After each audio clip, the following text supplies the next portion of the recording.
Welcome to the Lead Pedal Podcast with your host, Bruce Outridge, where he talks all things trucking. Now let's get rolling. Hey, how's everybody doing today? Welcome to another edition of the Lead Pedal Podcast. This is episode number 1088. And have you ever wondered how you prepare for a job? Well, we had one of our listeners ask us that same question. They're about to head out to a job interview, and they want to know how to do it. So anyway, we're going to tell you all about it when we come back right after this. So stay tuned. Hey folks, you know that Bison raised their rates at the beginning of the year for owner-operators and for company drivers. And I gotta tell you, it has been so successful that they wanted to let you know exactly how much their drivers are making. That's right, they have significantly increased the base rates for their teams. So owner-operator teams can earn up to $360,000 per year. That's right, you heard me say that right, $360,000 per year. Company team drivers can earn up to $120,000 per year per driver. That's right, per driver. That's some big numbers, right? They have a wide variety of Canada-only dedicated team positions available for folks to choose from, and Bison has a steady freight to keep the teams moving. So if you want to significantly increase your base rates, then you want to make sure that you sign up for that. Now, Bison has also increased the base rates for owner-operators. Owner-operators running Canada only can earn up to $185,000 per year. They have a wide variety of Canada-only positions for owner-operators to choose from, and Bison has a steady freight to keep the owner-operators moving. So where can you learn more about all of these things? I mean, you know, $360,000 for owner-operator teams, $120,000 for company driver teams, and owner-operators running by themselves can earn $185,000 per year. Canada only. Folks, that is incredible. Well, the best place to go is to go to bisondriving.com. And while you're there, while you're talking to the team, would you let them know that you heard about it from the Lead Pedal Podcast? Hey, good luck there. You're going to make some great money working for one of the safest fleets in the North America. All right, so one of our listeners, Hernan, who's a great listener, big shout out to Hernan, who usually follows us on Instagram and listens to a lot of our podcast, wanted to know about how to prepare for a job interview. He wants some tips. He's going for a job interview. He's a truck driver right now. But he wanted to get some tips on how to do that. And because he follows us mostly on our Instagram page, we decided that we should do that on Instagram. So I did this as part of our LPR live show, and we're going to replay it for you here. So let's get started, shall we? One of them was from our friend Hernan, who's usually here on Instagram Live with us. And Hernan says he wanted some advice on something because he said he's going for a job interview over the next little while, and he wanted to now he's in I think Peru. I'm not sure if that's where he is. So he's not in Canada. I'm just looking to see where the question was that he had, because of course when you're doing something is when everything goes down, so you have to start over again even when you had it all up. All right, so anyway, Hernan wanted to know how to prepare for a job interview, so we're going to talk a little bit about that. Then we're also going to talk a little bit about fuel costs, because that's coming up for owner-operators. And we're going to talk about some general news. So we don't have a big show today, but we do have a good show today. So as a and I met so many cool friends over at the Women's Trucking Federation. Jack Rick Logistics just joined us. Hey, Jack Rick, how you doing? Good to see you guys on. So Hernan wanted to know, the part we're going to do today, Hernan wanted to know about preparing for a job interview. Now, this is something I tell people all the time, and from my recruiting friends in the industry, something I hear a lot that people are not doing, and that's preparing for an interview. In fact, a lot of people will show up in sandals, shorts, whatever, and then they think they're just dropping off a resume. And when they get there, the safety guy's sitting there and he says, I'm here. I'm open right now. Let's go for a road test. And the person's not ready. So that's one of the things I hear a lot in the industry. So I'm just going to give you some general points on how to prepare for an interview. If you've never done an interview before, I'm sure lots of you have done interviews, but if you're a truck driver and you're going for an interview, you may think it's a bit different, because you may think, well, I'm going to be under the truck. I'm not going to wear like dress suit or anything like that. And that's true. You may not want to do that, but here's how you can at least be ready for it. And Hernan is, like I say, he's in Peru. So I'm in Canada. So the way that we do interviews may be different. I'm not sure exactly what the regulations or the laws. So he said he's going for a truck driving interview. He's been on our show before. He's going for a truck driving interview, and he wanted some tips on how to prepare. So first thing is, I guess it started with a resume, and it sounds like he's already passed the resume stage. Sounds like he is already, scheduled for an interview because he had a date and all of that in October. So I'm going to assume he's gone past the resume stage, but that doesn't mean you shouldn't bring your resume in with you.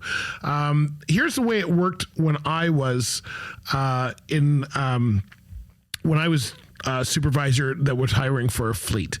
The way it went is the driver, whoever's dropping off the resume would drop it off with me. I would check the resume to make sure that it was, valid and filled out correctly and all of that kind of stuff. And then it would go into a pile. Those resumes that were, if it was not filled out, if you're missing sections, if you don't have your abstract with you, it didn't go any further than my desk. All right. It had to be complete, had to have all of the criteria that we asked for. Hey, Tiger Avenue just joined us. Hey, Tiger Avenue, how you doing? So it had to have all of the stuff that you need, all the requirements that the job's asked for with that resume. Once I had that resume and it was complete, I would do a short interview with the person just to see if they're a fit for what we do. This was an initial interview just to kind of explain the job to them. See if they're a good fit for us. We were working at the time, I was working for a chemical company.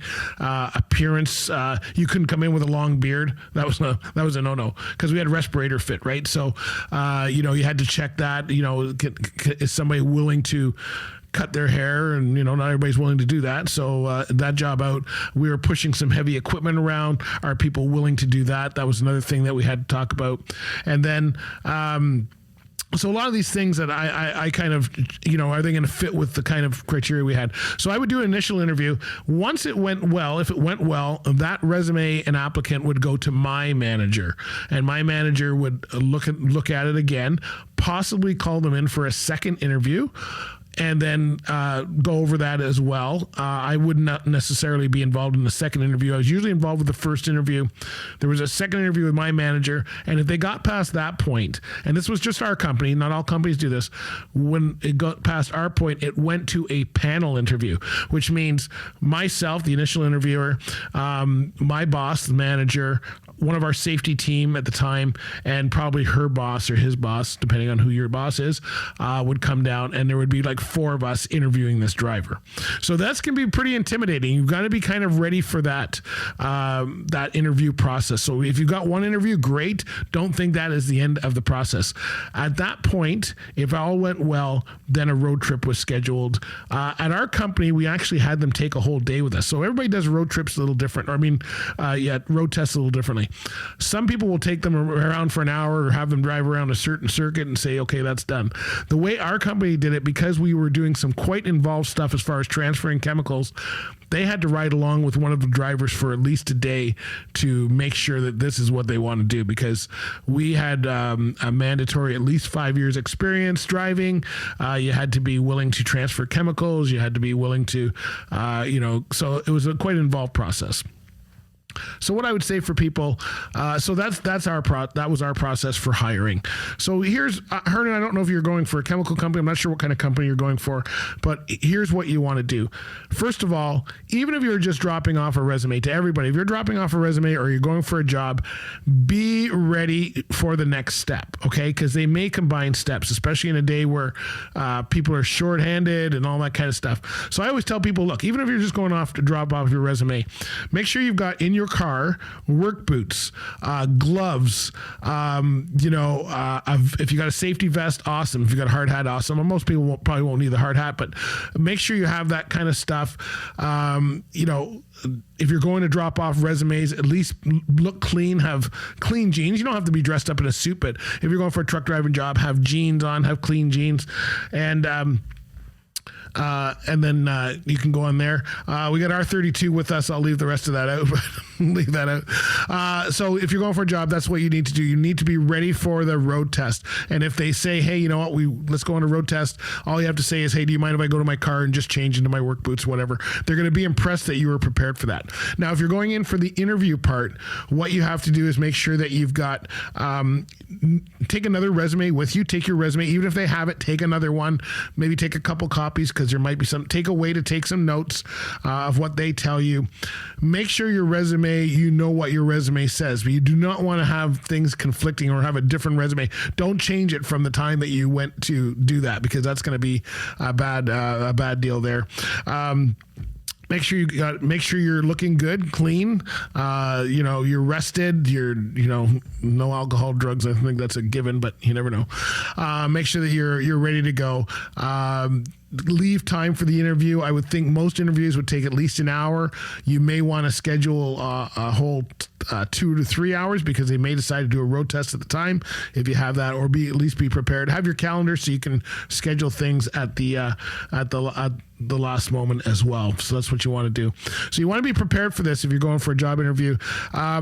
Be confident in yourself, and be willing to ask some questions. One thing that we find a lot of people is the truck driver comes in to be interviewed, but they're not interviewing those carriers. Now, there's a lot of carriers that are on the sly these days. Be very, very careful of who you're going to get a job with. If you're a brand new person where you have very little experience, under a year, the first thing you should ask them is, do you have a finishing program? And a finishing program is like a training program. You want to have that. So you say, hey, you know what? Do you have a finishing program? What's the training going to be like for the next little while once I do get on? Be confident that you're going to get on, but just make sure you ask some of those questions. Forget things like pay. You can ask pay, but I can tell you what, it doesn't matter if you're a new person.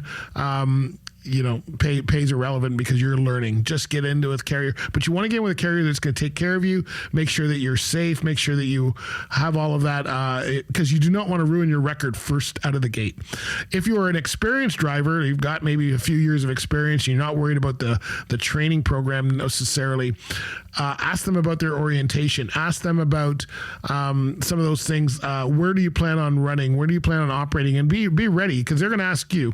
And the one tip that I think most people fail at, know the kind of carrier you're going to. So this is, when we did a panel interview, here's what people said. We would ask a driver, and most drivers, especially older drivers like myself, who are kind of used to getting the job done no matter what it takes, would tell them that. They would say, okay, if you were at the last minute of your delivery and you're about to run out of your hours of service, what would you do to get the chemical? What would you do to get the delivery to the client? And a lot of people will say, hey man, no problem. I'm willing to get in there and get it done. And I'll even be willing to. And you know what? If our company was so safety minded that if that was your way of saying, hey, Titan Tarp Systems, how you doing? Jack Rig Logistics joined us too. Hey, good to see you people. So if you were working for a company that was really safety minded, and you said you're willing to do anything, even break the rules to get their load done, and you think you're doing them a favor, you are actually taking yourself out of a job. All right, our company wanted to hear we follow the rules. We're going to do whatever it takes, and if it doesn't take, I'm going to communicate, but I'm going to stop the delivery because I'm going to run legal and online. And that's what a lot of companies want to hear nowadays. So if you say, the old days was, yeah, let's get it done. No problem. I'll run around the scale if I have to. Those days are done. If you're new into the industry, or if you're a driver in the industry, that is not what people want to hear. And that's where you have to be good at managing your time. You have to know what you're doing, how you're doing it, and how long it takes. And that's trip planning. A lot of people are not doing that. Sorry to say, I see people who are getting out there and they just go by their GPS. Worst thing you can do is go by your GPS. Just trip plan, know what you're doing, know how long it's going to take, know where you're going to stop. All of those kind of things are going to help you be successful there. So really just be yourself, be presentable, be confident in what you're doing. Be willing to do a road test. Leave time in your schedule so you're not rushing. You don't want to be rushing out the door the next day. Hey, Task 100, how we doing? You don't want to be rushing out the door if you're at a job interview. You want to make sure you have time to do it comfortably. Now, the last thing is, once your interview is done, do not hang around. Okay, this is not the time to go for a smoke with the safety person. Even if they say, hey, let's go for a smoke outside, don't smoke. Even if you smoke, don't smoke. Just you want to leave because you want them to leave with a good impression of you.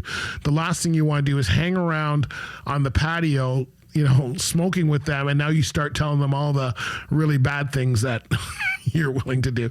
You don't want to do that, right? So just once your interview is due, ask them when you want to follow up with them. That's what you want to know. And then after that, you can start just say thank you very much and follow up at the date that they want you to follow up. All right. If they say we're not hiring for 3 more weeks, it's going to be different with every company. So you really have to just ask them, listen, when do you expect to make a decision? When would you like me to follow up with you? And how would you like me to follow up with you? It might be an email. It might be a message. It might be a phone call. If they say we're going to follow up, we're going to get back together and we'll talk with you in 2 weeks, and you don't hear anything in 2 weeks, then it's okay for you to but don't be calling them every day for the next 2 weeks when they said it's going to be 2 weeks before we even look at it. In 2 weeks' time, you either contact them or they contact you, and then you go on from there. All right. Make sure you've got numbers of who you're supposed to contact, people, all of that kind of stuff. That's the way I've always done job interviews. If you've ever been in sales and job interviews are the same thing, right? It's not just drop off a resume and you get the job. There's a bunch of touch points in between that you have to make sure that you get to.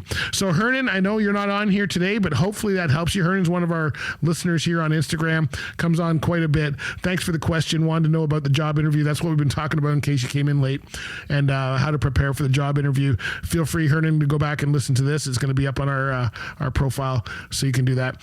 Thanks, everybody. Hey, we're going to jump off. Good to see everybody on. We've got...